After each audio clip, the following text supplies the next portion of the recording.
하나님이 행하신 것을 본 자는 노래할 수밖에 없습니다. 라는 제목으로 말씀을 나누도록 하겠습니다. 시편 33편은 누가 기록했는지 알지 못하는 작가의 미상이라고 이야기하잖아요.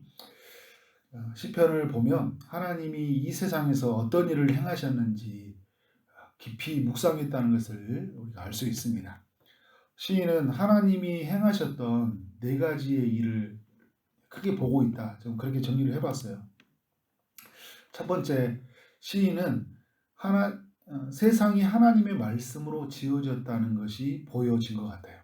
4절을 보니까 여호와의 말씀은 정직하며 그가 행하시는 일은 진실하는도다. 이렇게 말하고 있어요. 진실하시도다. 진실하시도다라는 이 단어를 보면 학고부동하다, 충실하고 성실하다 이런 의미가 담겨 있는데요.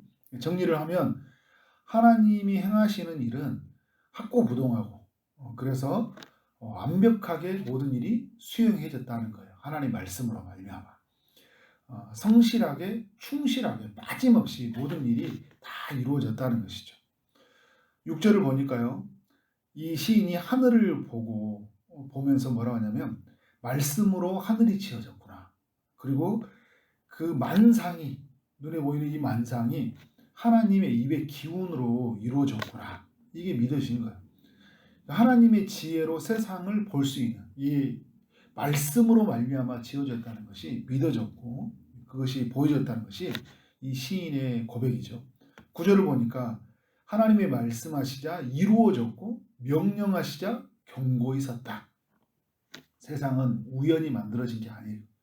더 발전하고 진화되어서 우수한 것이 살아남아서 되어진 것이 아니라 하나님이 말씀하시자 그대로 되어졌다는 것을 이 만상이 하늘과 땅이 바다와 그 모든 것이 사람이 하나님의 그 말씀하심을 통해 이루어졌다는 것을 보여준 거죠.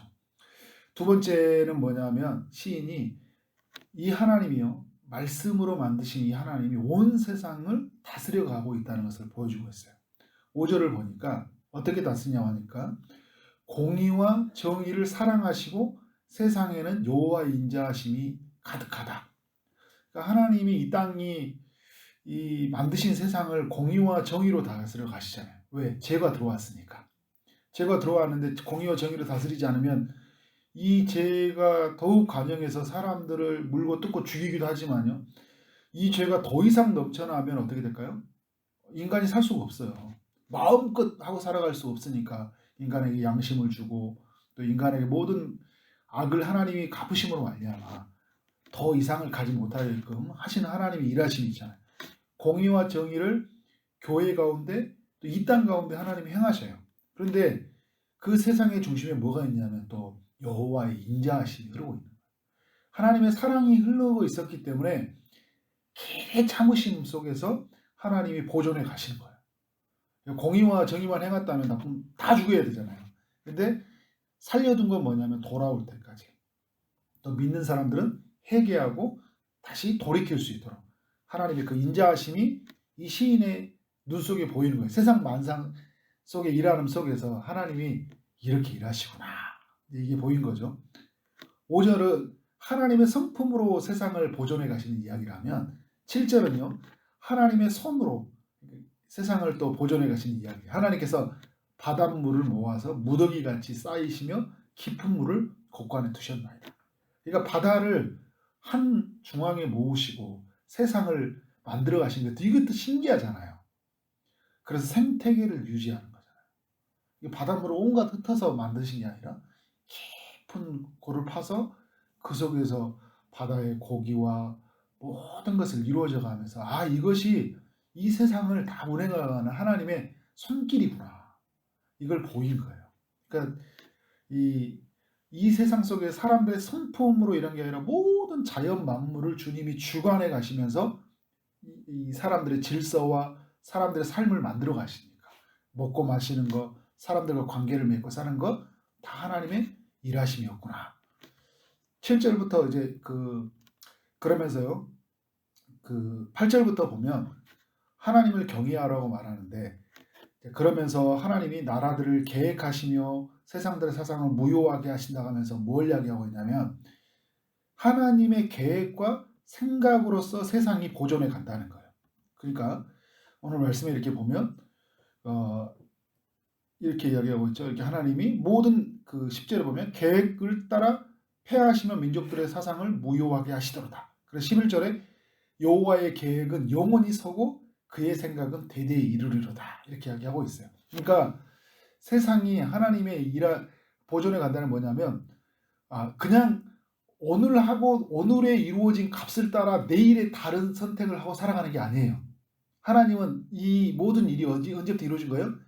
영원 전부터 하나님의 계획과 그의 생각 속에서 하루하루가 진행되고 있는 거예요. 우리는 여러분 늘 어떤 가변적이잖아요. 우리 생각은 늘 변수가 있거든요. 오늘 하루가 어떤 일이 일어날지 몰라요. 그리고 내일은 또 어떻게 될지 모르잖아요. 마치 주식시장과 같은 거예요. 갑자기 주식이냐고. 그런 것처럼 우리는 어떻게 될지는 모르는 거잖아요. 근데 하나님의 계획은 영원 전부터 그의 생각을 따라 이 만물을 보존해 가신 거예요. 질서를 유지해 가신 거예요. 근데 이 시인은 이게 보인 거예요. 와, 내가 계획해서, 내가 선택해서 내 생각대로 우리의 삶이 주관해 간 줄 알았더니, 이 나라가 이끌어 간 줄 알았더니 하나님의 계획 가운데 이루어져 가고 있구나. 이 세상을 보면서 그런 눈이 보이는 거예요. 참 신기하죠. 이런 눈을 이 구약의 이 백성들이 하나님의 성령을 통해 볼 수 있었다는 게 그죠. 그래서 정리하면 하나님의 성품, 하나님의 선, 하나님의 생각과 계획 속에서 이 세상이 보존되어져 갔다. 세 번째는 뭐냐면 하나님께서 이 세상을요 굽어 살피신다는 거예요. 굉장히 이제 디테일하게 12절부터 15절까지 나오는데 12절, 13절은 하나님이 선택한 자신의 백성들을 굽어 살핀대요.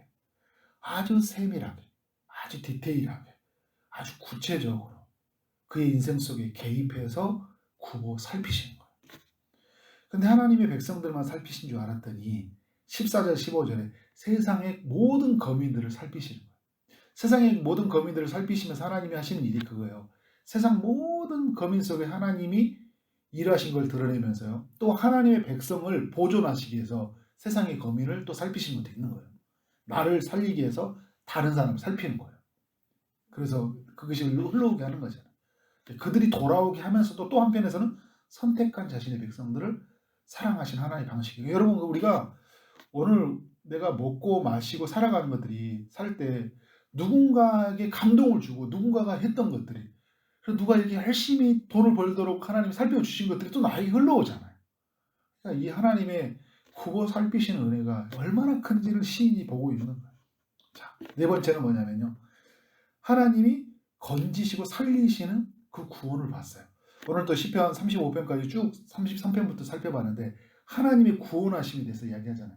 이 구원은 우리가 단순히 영혼에 대한 구원뿐만 아니라 우리 전 삶, 전 인격, 전 관계성 속에서 구원이에요. 우리는 모함하고 시기하고 우리에게 정말 여러 가지 감정적인 깊은 수렁과 삶 속의 그런 여러 가지 속에서 헤어나지 못하는 삶에서 하나님이 끌어내시는 하나님의 구원하심이잖아요. 오늘 말씀해 보면 16절, 17절에 보니까 하나님이 왕도 용사도 군마도 군대도 자기 자신을 구원하지 못했대요. 누가 구원했다는 거예요? 오직 하나님이 구원했다는 거예요. 이 세상의 왕이 나를 구원해 준 게 아니에요.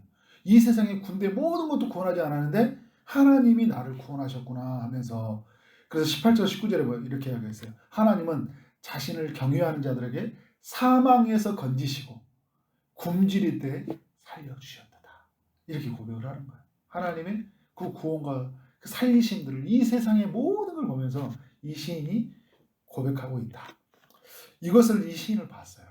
참 놀랍죠. 말씀으로 지어지고 말씀으로 지어진 세상을 보존해 가시고 굽어 살피시고 건지시고 살리시는 이 인생 속에서 이 나라와 이 모든 도시 속에서 이 가정 속에서 일하시는 그 하나님을 보게 된 거죠. 그래서 여러분 이 보면서 두 번째 이루어진 게 뭐냐면 이 네 가지 행하신 걸 보고 나서 1절부터 3절이 있는 거예요.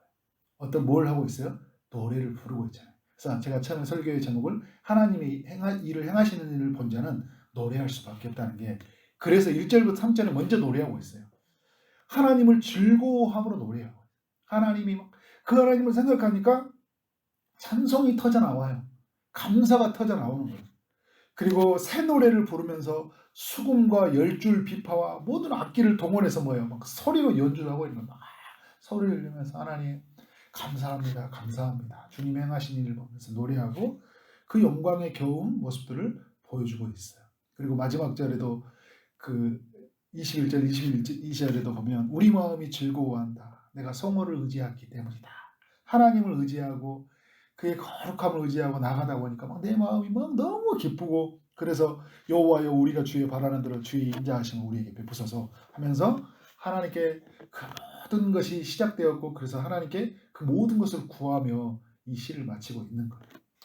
여러분 오늘 저는 이 시편 33편을 보면서 우리의 이 노래가 되어야 된다 생각이 들어요. 추수감사절을 맞이해서 우리 전 인생을 한번 돌아보세요. 그리고 이 세상을 한번 돌아보세요. 하나님이 일하시는 흔적이 곳곳에 스며 있어요. 우리가 눈을 뜨지 않으니까 영적으로 하나님의 눈이 열어주지 않으니까 우리의 마음이 구이 굳어있는 마음이 성령을 통하여 감화하고 감동시키지 않으니까 안 보이는 거지. 우리의 눈을 열고 성령을 통하여 우리의 마음이 감동이 되고 세상을 보면요. 하나님의 일하심이 미치지 아니하는 것이 하나도 없어요. 너무 놀라워요. 그러면 세상을 보면서 그 하나님의 그 일하심 앞에 감사하는 오늘 하루 이번 한 주가 되어지기를 주의 이름으로 축원합니다. 아멘. 기도하도록 하겠습니다. 하나님 아버지 시편 33편을 통해 하나님의 행하심을 묵상하게 하시니 감사합니다. 창조주 하나님을 묵상하게 하시니 감사합니다. 구원하시고 보존하시고 통치하시는 그리고 굽어 살피시는 그 말씀으로 그 모든 것을 이루어 가시는 하나님을 깊이 묵상할 수 있는 말씀에 감사합니다. 오늘도 그 주의 사랑으로 우리를 건지시고 살리심으로 말미암아 이곳에 있게 하시고 부르짖게 하시고 오늘 하루를 살아가도록 인도하여 주시니 감사합니다. 추수감사절 주일을 앞두고 우리의 감사의 노래가 더욱 하나님께 울려 퍼질 수 있도록 역사하여 주옵소서. 오늘도 주의 응답을 기다리는 많은 이들에게 찾아가셔서 주님의 은혜를 베풀어 주시기를 원합니다. 육체의 아픔 중에 있는 성도님을 치료하여 주시고 고쳐 주옵소서. 취업을 준비하고 결혼을 준비하고 임신을 준비하고 출산을 준비하는 모든 성도들에게 은혜가 흘러가게 하여 주옵소서. 오늘 만나는 모든 사람에게 주의 사랑이 흘러가길 원합니다. 오늘 주어진 일 최선을 다해 일하게 하심으로 말미암아 우리 가운데 하나님의 나라가 이루어지게 하여 주옵소서. 예수 그리스도 이름으로 기도했사옵나이다. 아멘.